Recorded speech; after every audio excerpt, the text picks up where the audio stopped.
Hello.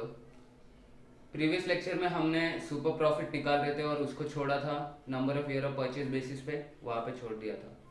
Super profit में और एक चीज़ के द्वारा यूज हम सुपर प्रॉफिट को कैलकुलेट कर सकते हैं, ठीक है, जिसका नाम है एन्यूटी मेथड। एन्यूटी मतलब क्या पता है?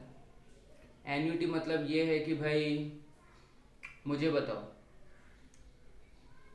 आज मैं खड़ा हूँ, ठीक है, आज आज जो मेरे हाथ में 100 रुपये है समझो, ठीक है, मेरे हाथ में 100 रुपये है। इन 100 रुपये से जो चीज़ें मैं आज खरीद सकता हूँ, क्या इन्हीं चीज़ों से एक साल बाद में उतने चीज़ें आएंगे क्या? उतने चीज़ें आएंगे क्या? नहीं आएंगे, ठीक है। फिर दूसरे साल और थोड़ी वैल्यू घटेगी, तीसरे साल और थोड़ी वैल्यू घटेगी, चौथे साल और थोड़ी वैल्यू घटेगी। इन शॉर्ट मेरा कहना है कि आज से 10 साल पहले आपको जो 100 रुपये में जो जो चीज़ें फेच हो सकती थी, आज उतने में नहीं होती, महंगाई बढ़ गई है, ठीक है। तो उसी हिसाब से मनी का भी वैल्यू क्या रहता है, मनी वैल्यू भी घटता रहता है तो 100 रुपये, लेकिन 100 रुपये में you can't afford those many things which you can afford as of now, okay. After 1 year you might afford something less, then after another year you might afford something even more less।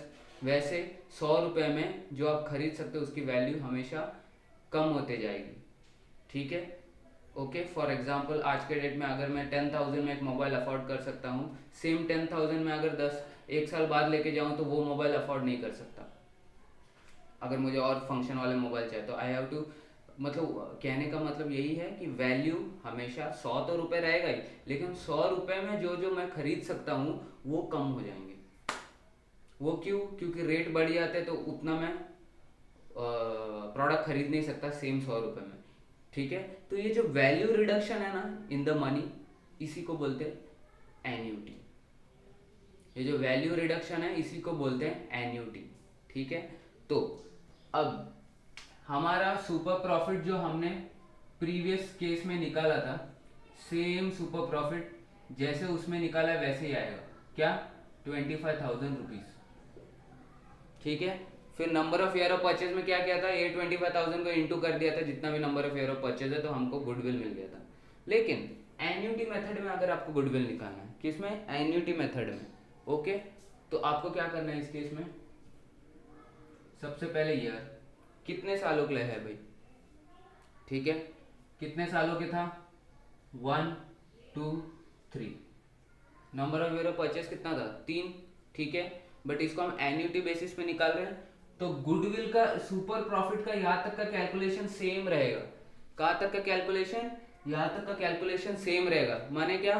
Actual profit minus normal profit. Actual profit is your average profit minus normal profit is your capital employed, correct. Capital employed minus capital employed into net normal rate of return, okay. So actual profit minus normal profit करोगे तो आपको ये आ जाता है। तो ये तो same रहेगा, ये आपको एन्युटी में भी निकालना पड़ेगा, number of year of purchase में भी निकालना पड़ेगा। फर्क ये है कि number of year of purchase में ये फिगर जब आ जाता है तो डायरेक्टली इनटू जितना भी number of year of purchase है इनटू करके डाल देते हो। लेकिन अगर आपको क्वेश्चन में पूछे कि एन्युटी बेसिस पे निकालो, तो एन्युटी बेसिस पे निकालो, फिर भी number of year of purchase तो रहेगा, बट उसको डायरेक्टली इनटू करके नहीं निकालना है। डायरेक्टली इनटू करके नहीं निकालना है, ऐसे नहीं निकालोगे आप, ओके। अगर क्वेश्चन में बोला है कि एन्युटी के बेसिस पे सुपर प्रॉफिट को कैलकुलेट करो, तब क्या करेंगे? तब हम एन्युटी के बेस पे निकालेंगे, ओके। तो साल कितना? 1 2 3 साल, 3 ईयर का परचेज, वो आपको क्वेश्चन में दिया रहेगा, ठीक है। ये होता है आपका प्रॉफिट। प्रॉफिट कितना है? 25,000 पर ईयर है,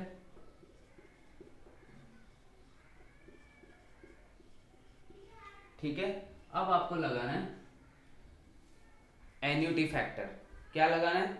एन्युटी फैक्टर, जिसको बोलते हैं डिस्काउंटिंग फैक्टर। डिस्काउंटिंग फैक्टर, ठीक है। डिस्काउंटिंग फैक्टर लगाने से पहले आपको जो डिस्काउंटिंग फैक्टर यानी क्या होगा पता है?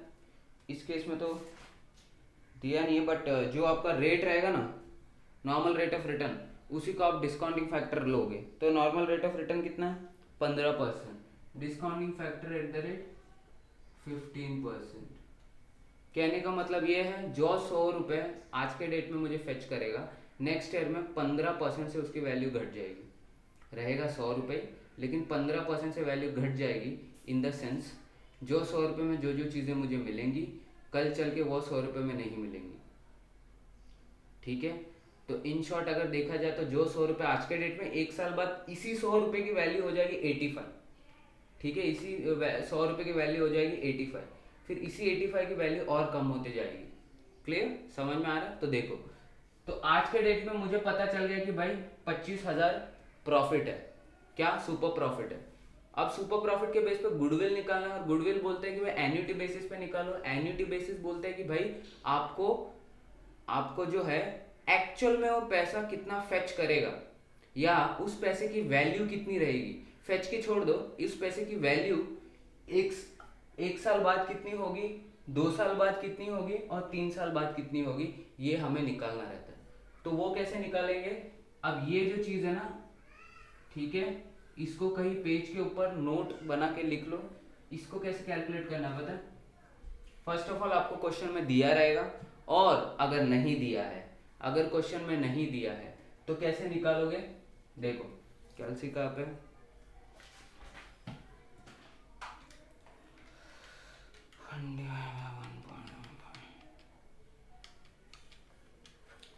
इसको निकालोगे 1 डिवाइड बाय जो भी आपका रेट रहेगा ना, जो भी आपका रेट रहेगा 1 पॉइंट उसमें ऐड कर दोगे। In sense 1 plus 0.5। ये 0.5 कैसे आया? 15 डिवाइड बाय 100, क्योंकि परसेंट है, ये परसेंट हटाने के लिए हमने क्या किया? 15 डिवाइड बाय 100 कर दिया। ओके, तो ये हो गया 0.15। ठीक है, 0.15, तो 1 is equal to 100% and 0.15 is equal to 15%। Clear? Okay ना? हाँ, तो ये पॉइंट जितना भी आपका परसेंटेज रहेगा उतना पॉइंट ये कर लो। अगर समझो 8% रहेगा तो वो बन जाएगा 0.08%, 0.9% रहेगा तो 0.9%, 10% रहेगा तो 0.10, 10%। ठीक है, 11 रहेगा तो 0.11, 12 रहेगा तो 0.12, 13 रहेगा तो 0.13, 14 रहेगा तो 0.14, ऐसे गिनती में बढ़ाते जाओ। ठीक है, 10 से कम रहेगा तो 0 लगाओ, 0.9, 0.09, 0.08, 0.07, 7% अगर रहेगा तो। ठीक है, तो यस, 1 में 15% ये तो 0.15% ऐड कर दोगे। ठीक है, तो उससे आएगा आपका ये 1.1%। अब इसको ना डिवाइड करो। अब इसको डिवाइड करोगे, इसका मतलब क्या पता है? जो आज के डेट में 1 रुपए की वैल्यू है, वो अगले 1 साल में कितनी वैल्यू हो जाएगी पता है?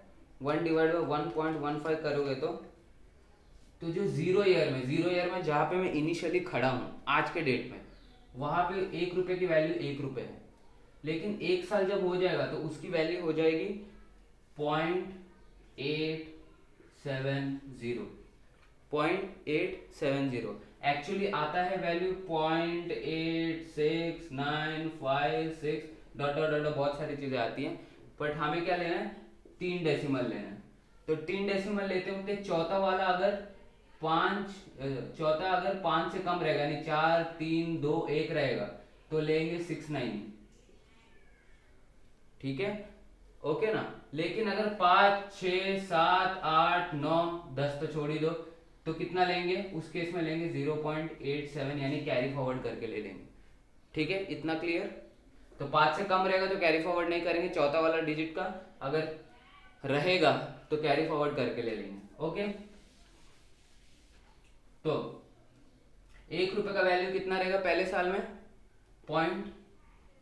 इनिशियल में 1 रुपए वैल्यू रहेगा, 1 साल बाद 0.870, 2 साल बाद इक्वल टू दबाओ फिर से तो 0.756, 3 साल बाद फिर से इक्वल टू दबाओ तो 0.658। तो 3 डेसिमल में आपको राउंड ऑफ करना है, अगर क्वेश्चन में कुछ बोला नहीं है तो। लेकिन कभी कभी क्वेश्चन में बोलता है कि भाई आपको इतना 4 डिजिट में राउंड ऑफ करना है, तो 4 डिजिट में जब राउंड ऑफ करना है तो इधर आएगा 0.869 और 5। फिर आपको फिफ्थ डिजिट का देखना है, अगर वो 5 से ऊपर है तो फोर्थ वाले डिजिट को राउंड ऑफ करो, ठीक है।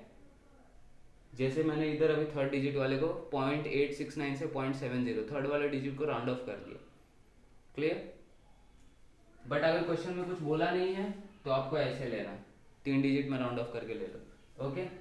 तो कहने का मतलब है कि जो 1 साल बाद 1 रुपए की वैल्यू 0.870 हो जाएगा, ठीक है।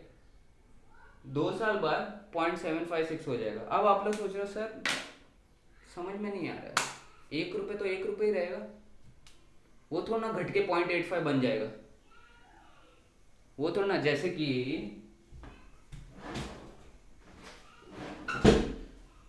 एक सेकंड ना,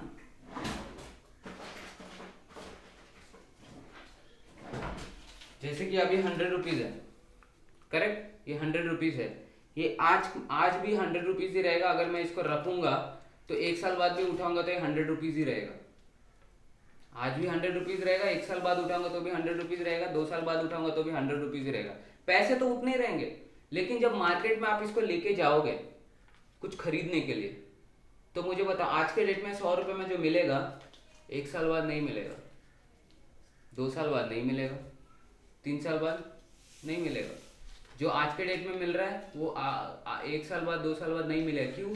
क्योंकि हमेशा जैसे जैसे ग्रोथ होते जाता है उसी हिसाब से प्राइजेस भी इन्फ्लेट होती जाती है। इसलिए एक टाइम पे, अगर मैं मुंबई वाले हैं तो सब मुंबई वाले हैं, तो फिर एक एग्जांपल तो मैं बोलना चाहूँगा, जब मैं कुछ 7th 8th में था तब वड़ा पाव 3 रुपये में बिकता था, यानी मैं 3 रुपये लेके जाऊँगा तो मैं वड़ा पाव खरीद सकता था। आज के डेट में अगर 3 रुपये लेके जाऊँगा तो वो पाव दे देगा, वड़ा नहीं देगा। समझ में आ रहा है? आज के डेट में 12 रुपीज़ 15 रुपीज़ जो भी उतना आता है, ठीक है।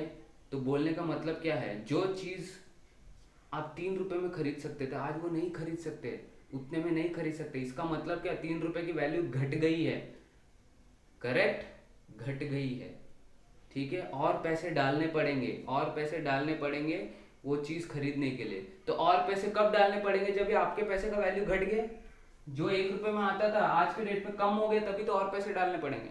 तो इसलिए कम होते जाता है, वैल्यू कम होते जाती है, क्लियर, ठीक है। खैर आपको इसमें ज़्यादा ये नहीं करना है। आईपीसीसी में जब आप लोग कैपिटल बजटिंग और ऑल कॉस्टिंग वगैरह, कॉस्टिंग में आएगा क्या, कैपिटल बजटिंग में तो आएगा, तो जब वो करोगे तब आपको ये और डिटेल में पढ़ना रहेगा, ठीक है। बट इसे बोलते हैं एन्युटी फैक्टर, यानी जो आज मुझे उस रुपए की जो वैल्यू रहेगी वो 1 साल बाद नहीं रहेगी, इन शॉर्ट, ठीक है। तो नहीं रहेगी इसलिए कम होते जाता है, क्लियर। अब इसको कैलकुलेट कैसे किया हमने, 1 डिवाइड बाय 1.15 करो, 1 डिवाइड बाय 1.15, तो जो वैल्यू आएगी क्या आती है 0.8695 ऐसा आता है। तो 3 डिजिट में बेसिकली इंस्टीट्यूट बोलता है कि राउंड ऑफ करो, अनलेस अंटिल क्वेश्चन में स्पेसिफिकली देगा नहीं तो।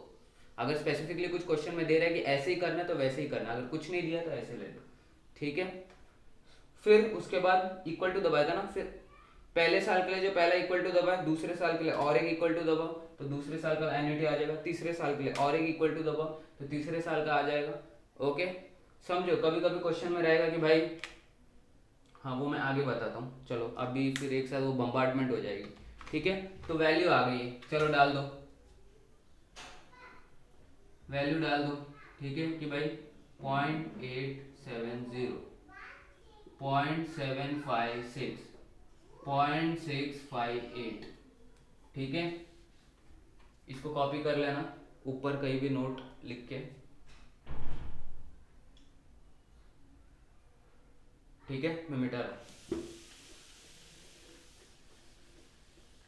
या अब ये हो जाएगा आपका डिस्काउंटेड वैल्यू। डिस्काउंटेड वैल्यू में क्या आएगा, 25,000 इंटू 0.870, 0.870 कितना आया 21750, ठीक है, 21750, वही 25,000 इंटू 0.756 कितना आया 18900।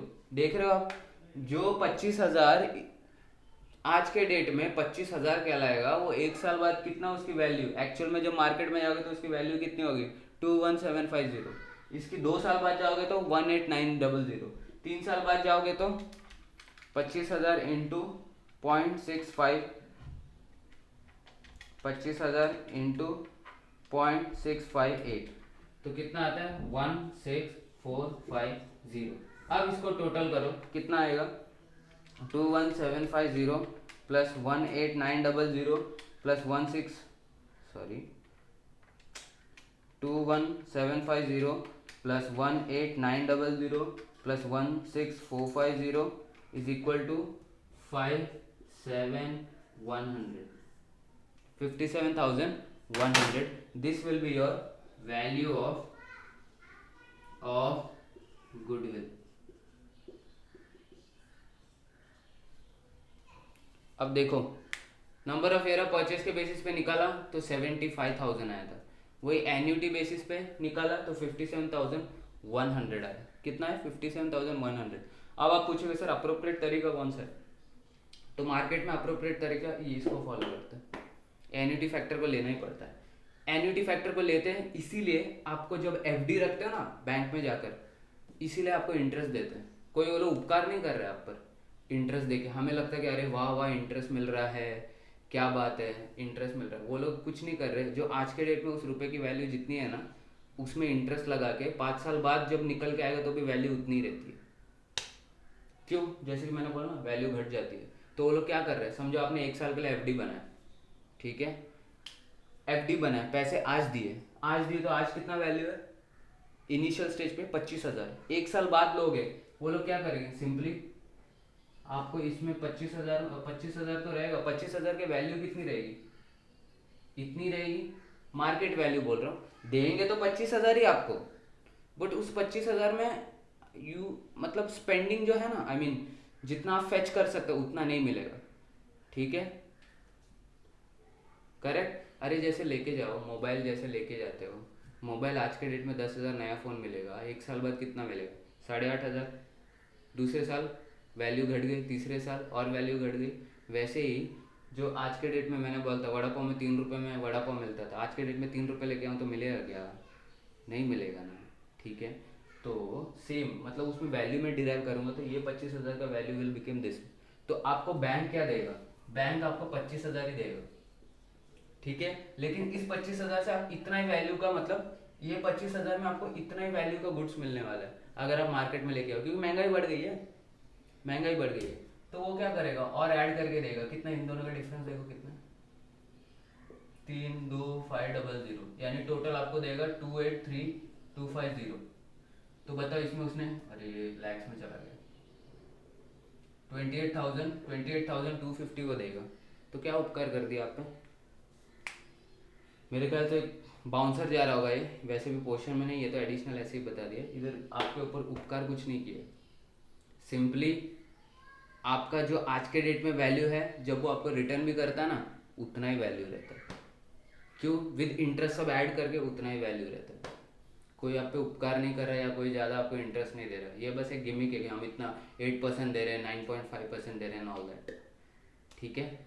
तो समझो अगर आपने एफडी रखी 50,000 की, 5 साल बाद आपको एफडी मिल रहा है, सारा का सब आपके हाथ में आते आते 60,000 रुपये अगर आपको पैसे मिल गए, 5 साल बाद 60,000 आपके हाथ में आया, ठीक है, 60,000 आया, और जब आपने रखा तो 50,000 रखा, ठीक है। अब आप एक्चुअली जो आज के डेट में 50,000 में जितने आप प्रोडक्ट ले सकते हो उतने ही प्रोडक्ट आप 60,000 में लोगे, उतनी वैल्यू 60,000 की रहेगी। तो दोनों एक्चुअली देखा जाएगा ना तो सेम ही है, इसलिए एन्युटी फैक्टर के बेसिस पे आपको एफडी का इंटरेस्ट देते हैं, समझ गया, ठीक है। खैर ये समझे नहीं समझे उससे कोई इशू नहीं है, बट एन्युटी फैक्टर समझे कि कैसे निकालने और क्यों निकालते हैं, ओके। एफडी का समझे ना समझे कोई प्रॉब्लम नहीं है, एन्युटी इसलिए निकालते हैं क्योंकि भाई 25,000 के जो आज के इनिशियल यानी उसको 0 ईयर्स बोलते हैं, इनिशियल मतलब 0 ईयर्स बोलते हैं, ठीक है। तो इसलिए इधर 1 ईयर मतलब आफ्टर 1 ईयर, 2 ईयर मतलब आफ्टर 2 ईयर, 3 ईयर मतलब आफ्टर 3 ईयर, ठीक है। तो 3 साल का परचेज है तो 1 2 3 ईयर परचेज, ठीक है। हर साल 25 25 25 पकड़ने बोला है क्योंकि 3 साल का परचेज उसको लगता है कि भाई हर साल मुझे सुपर प्रॉफिट मिलने के चांसेस है, उसी के बेसिस पे तो गुडविल कैलकुलेट करेंगे। और हर साल के बेसिस पे भाई हमें 1 साल बाद 25 मिलना है तो उसकी कितनी वैल्यू रहेगी, 2 साल बाद उसकी कितनी वैल्यू रहेगी, 3 साल उसकी कितनी वैल्यू रहेगी, क्योंकि गुडविल तो मैं आज दे रहा हूँ उसको। समझ गए? तो गुडविल कैलकुलेशन के लिए एन्युटी फैक्टर आपको ऐसे निकालना है। क्लियर? कॉपी कर लो।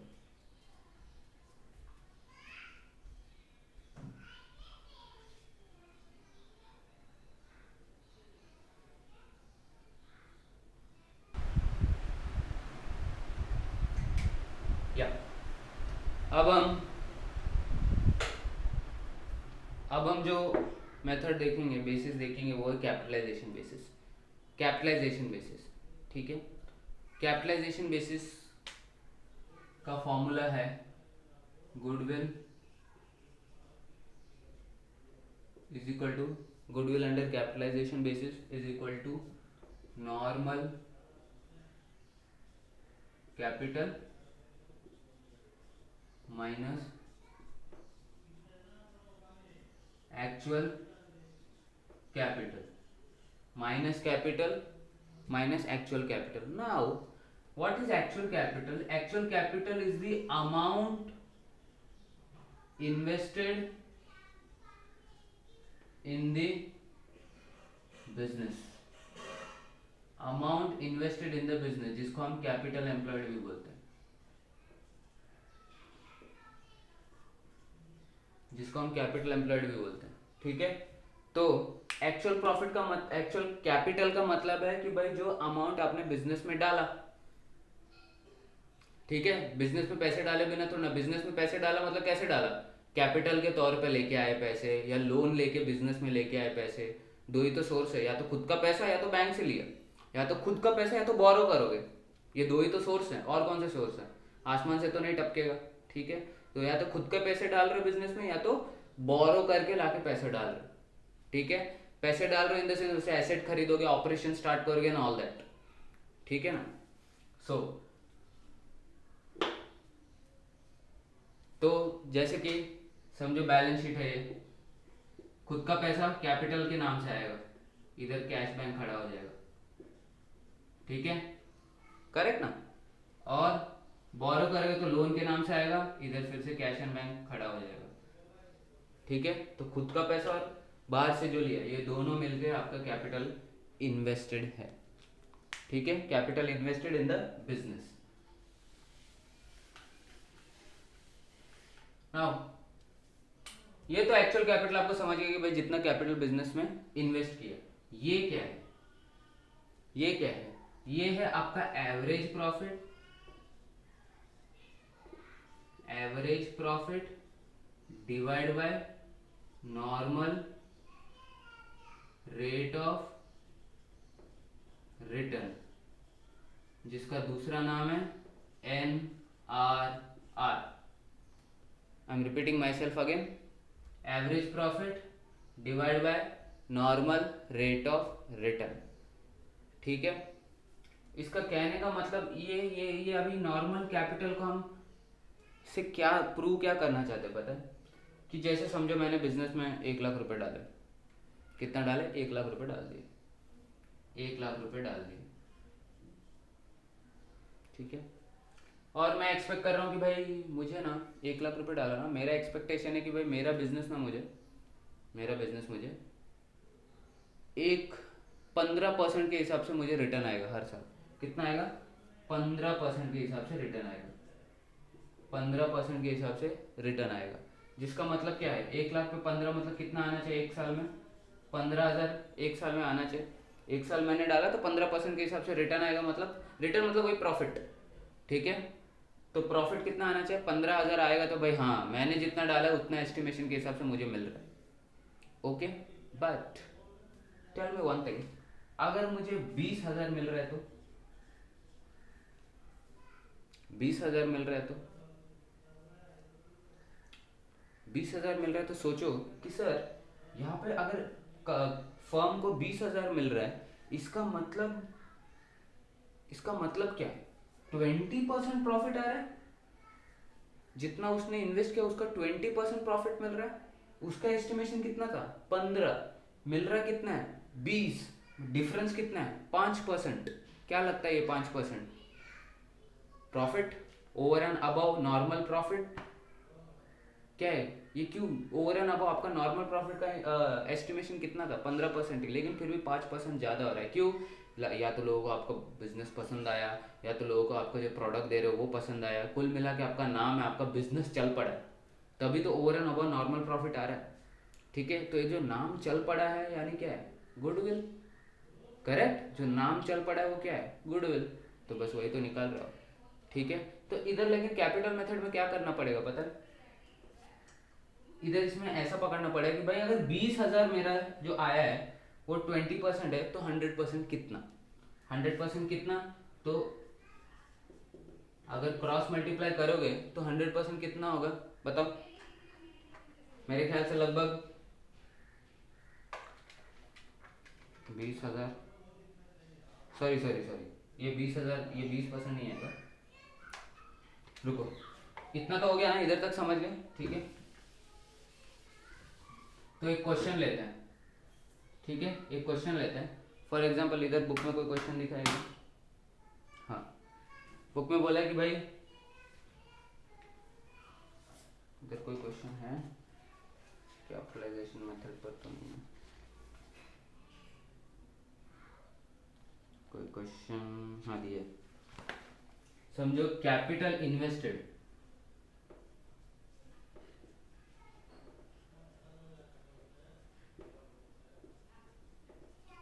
Capital invested is ₹4,10,000।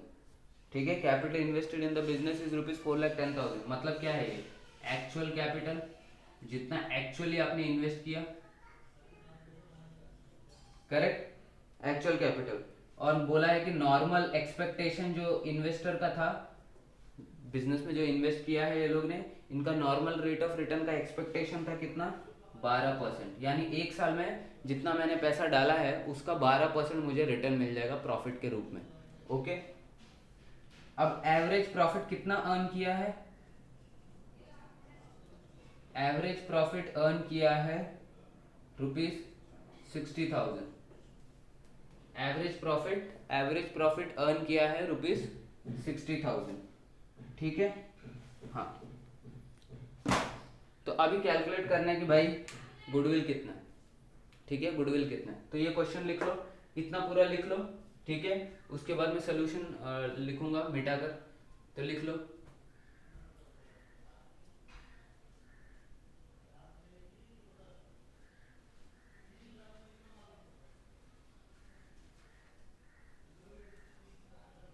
चलो मैं मिटा रहा हूं।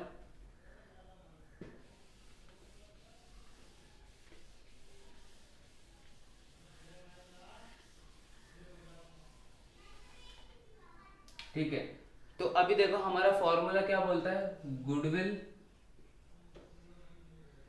Is equal to normal capital minus actual capital. Correct, आपको पता है एक्चुअल कैपिटल कितना है? 4,10,000 इज योर एक्चुअल कैपिटल। ठीक है, आपको ये भी, और नॉर्मल प्रॉफिट कैसे आएगा? आपका average profit divide by normal rate of return, divide by normal rate of return.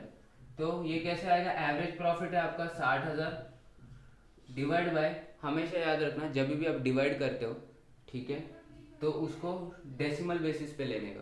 समझो अगर 100% है तो 1 लोगे, ठीक है, और अगर 20% है तो 0.20 लोगे, और अगर 15% है, जैसे क्वेश्चन में दिया 12%, तो 0.12। ठीक है, इसका लॉजिक कुछ नहीं, इसका लॉजिक यही है, क्योंकि जब समझो किधर भी हमें परसेंटेज निकालना रहता है तो हम इनटू करते हैं, तभी परसेंट आता है, अदरवाइज परसेंट नहीं आता। फॉर एग्जांपल जैसे समझो 1 लाख पे 10% निकालो, 10% का मतलब है 10 डिवाइड बाय 100। ठीक है, क्रॉस मल्टीप्लाई किया तो इसके हिसाब से आ गया 10,000 रुपीज। ठीक है, तो ये 10,000 रुपीज क्या है? 10%। ओके, सेम इसको मैं अगर इस हिसाब से लिखूं 1 लाख इंटू 0.10 तो भी आपको कितना आएगा 10,000। सिंपली मैंने किया क्या है, ये दो को इधर काटने के यहाँ पे इसको काट दिया तो 0.10 आ गया, बस यही है। सेम लॉजिक इधर भी है, ठीक है। इस बेसिस पे निकालो। अगर ऐसा नहीं करना है तो आपको रिवर्स कैलकुलेशन करना पड़ेगा, क्या डिवाइड बाई 12 इंटू 100 ऐसे करना पड़ेगा, बट वो क्यों इतना टाइम वेस्ट। हाँ सिर्फ 12% 0.12 ओके माइनस 4100 4 टाइम 0। अब डिवाइड कर दो, डिवाइड करोगे 60,000 divide by 0.12 will give you 5 lakh rupees, और माइनस 4 टाइम 0 करोगे तो कितना आएगा 5 lakh minus 4 lakh 10,000 will give you 90,000 का goodwill. This is your goodwill, this is what, this is your goodwill.